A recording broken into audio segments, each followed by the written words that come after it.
আজকের ঘটনা মানিকগঞ্জের ঘিওর উপজেলায় একটি কাঁঠালকে কেন্দ্র করে ভাবিকে ধারালো চাপাটি দিয়ে কুপিয়ে হত্যা করেছে দেবর।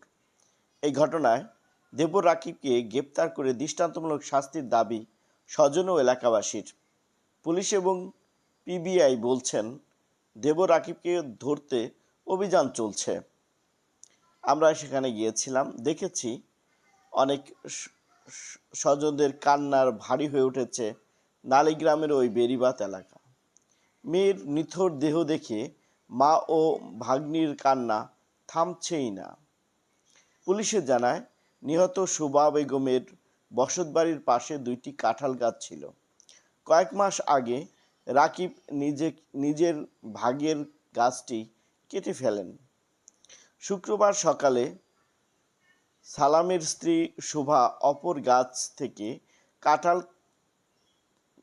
কেটে ঘরে তুলছিল। এ সময় রাকিব এসে গাছের কাঁঠালে নিজের অংশ দাবি করেন। এই নিয়ে দেবর ভাবির মধ্যে কথা কাটাকাটি হয়।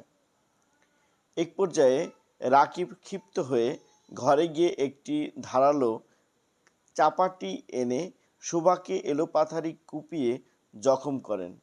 গুরুতর জখম অবস্থায় তার সেখানেই মৃত্যু হয়। পরে পুলিশ এসে লাশ উদ্ধার করে মানিকগঞ্জ সদর হাসপাতাল মর্গে পাঠায় এবং পরে এই পুলিশ আমাদেরকে জানিয়েছে তাকে গ্রেপ্তারের চেষ্টা চলছে। সবাই ভালো থাকবেন, সুস্থ থাকবেন এই কামনায় রাখছি।